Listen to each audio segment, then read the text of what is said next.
gentlemen, once again, welcome to the wedding of Sam and Elise. For those who don't know me, my name is Ben, and I am officially the best man. Thank you. Any arguments to that title can be taken up with the tall gentleman at the top table. Or apparently the rabbi from today. I am, of course, referring to Sam, or Jeff, as many of his closest actually call him.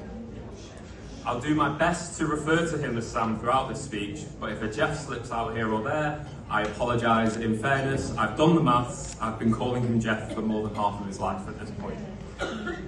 As a bit of a backstory, I've had the pleasure, or perhaps the responsibility, of being Sam's best friend for a long time now. We were childhood friends, part of the same circle, kicking a football around in junior school, at least until Sam ruptured his ACL. I've always believed that legs shouldn't be that long at such a young age. But Sam and I didn't actually become this close until our late teens. We probably would have gotten closer during school at KD, but given that Sam spent most of his school years in either isolation or detention, those bonding opportunities were somewhat limited.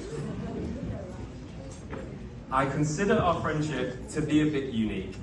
Having lived with Sam for about 5 or 6 years in our 20s, I wasn't just his best friend, I was also, unofficially, his mother. I'm sorry, Anne.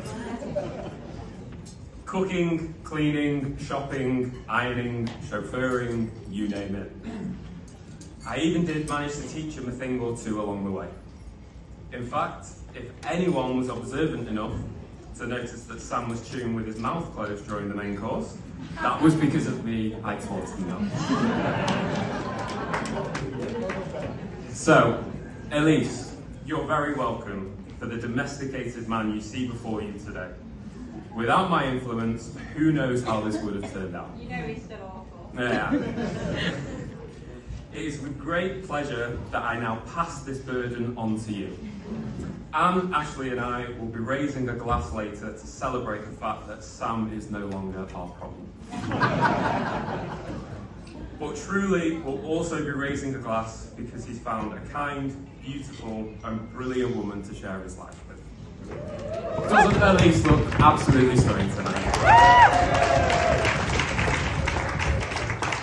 Now, speaking of Elise, it did take Sam a while to introduce us to you. He's always been quite private when it comes to relationships.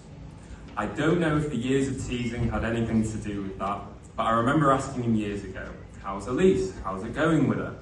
And he'd get all embarrassed. I had to remind him, mate, we're 27, I'm not taking the mick, I'm your friend and I'm genuinely interested. Also, we were living together at the time, and considering how often he was mysteriously disappearing, it was pretty clear things were going well. What makes these two such a great couple is how much they push each other. They're both determined, driven people. Sam, your work ethic is something I really admire. Always chasing the next opportunity. And Elise, I know how hard you work too. Your own full-time job and the constant stress of babysitting the 6-foot-something in the ivory wool jacket. You deserve a medal and a fruit. You bring out the best in each other, whether it's in the gym, which let's be honest, you both love, your time spent at art club or the friendship circle, or just in the everyday challenges of life. Now, when I looked up how to write a best man speech, one suggestion was to tell a short, heartwarming story about the couple. I'm going to bend that rule a little bit and tell 2 short ones about them individually. There are actually quite a few other stories I could share, but that's probably best done after dessert, so please do come find me if anyone's interested. First, it was New Year's Eve 2021. The plan was a quiet evening at mine and Sam's place. But Sam's grandma was sadly in the hospital at the time, so he rushed off, leaving just me and Elise. I remember our walk to Bargain Booze to grab another bottle of wine, and you, Elise, you couldn't stop talking about how obsessed you were with him. It was in this moment when I realised I might be stood here in this exact position I am today. And Sam, I remember you showing me the ring you picked and designed for Elise months before you actually proposed. You were so excited to ask Elise to be your wife, a rare moment of vulnerability from you. I'd also like to point out that these two did the whole not seeing or speaking to each other a week before the wedding. I believe the intention was to build some anticipation, spend the last week as an individual before spending the rest of your lives together. Sounds great, right? Wrong. The reality was using me as a third party, sending messages and last-minute arrangements back and forth. I basically became a human switchboard. Minus the pay, the appreciation, or the option to log off. But as stressful as it was also just another little insight into your dynamic as a couple, the way you navigated it. With humour, trust, and the occasional logistical chaos. It says a lot about you both. You two share a love that's full of laughter, warmth, and real support, and that's something anybody will be lucky to have. Thank you for letting me be part of your special day.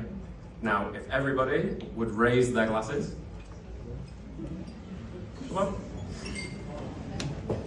To the wonderful couple, we're here to celebrate Mr. and Mrs. Byers.